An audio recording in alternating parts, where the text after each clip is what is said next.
BCB নির্বাচনে জমা পড়া 51 মনোনয়নের মধ্যে 3টি বাতিল করেছে নির্বাচন কমিশন। ফলে বৈধ মনোনয়নপত্রের সংখ্যা দাঁড়িয়েছে 48টি। এর মধ্যে ঢাকা বিভাগে 2 প্রার্থী আমিনুল ইসলাম বুলবুল এবং নাজমুল আবেদিন ফাহিম বিনা প্রতিদ্বন্দ্বিতায় জয়ী হতে যাচ্ছেন। আপাতত সমঝোতার কারণে উত্তাপ কমলেও নতুন সভাপতির প্রশ্নে জোর গুঞ্জন চলছেই। বাংলাদেশ ক্রিকেট বোর্ডের পরিচালক পদে নির্বাচনের জন্য গতকাল মনোনয়ন জমা দেওয়ার শেষ সময় ছিল বিকেল 5টা। মোট 51টি মনোনয়ন জমা পড়লেও যাচাই বাছাই শেষে আজ সোমবার নির্বাচন কমিশন 3টি বাতিল করেছে। ফলে বৈধ মনোনয়ন দাঁড়িয়েছে 48টিতে। ঢাকা বিভাগে আব্দুল্লাহ ফুয়াদ রেদওয়ানের মনোনয়ন বাতিল হওয়ায় বাকি 2 প্রার্থী আমিনুল ইসলাম বুলবুল এবং নাজমুল আবেদিন ফাহিম বিনা প্রতিদ্বন্দ্বিতায় নির্বাচিত হতে যাচ্ছেন।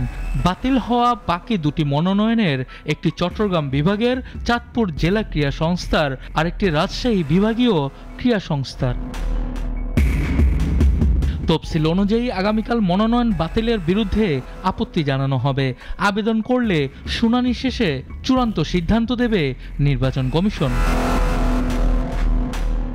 এদিকে সরকার ও বিএনপি সমর্থিত 2 পক্ষের মধ্যে সাম্প্রতিক আলোচনার পর নির্বাচনের সমঝোতার আভাস মিলেছে।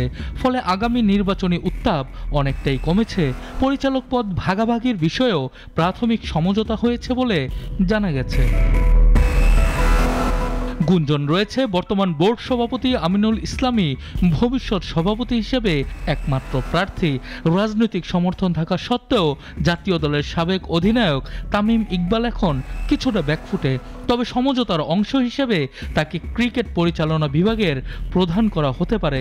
পাশাপাশি সেন্টার অফ এক্সিলেন্সের দায়িত্ব দেওয়ারও কথা শোনা যাচ্ছে। তবে সহসভাপতি পদ নিয়ে এখনো ক্লাবগুলোর মধ্যে মতপার্থক্য রয়েছে।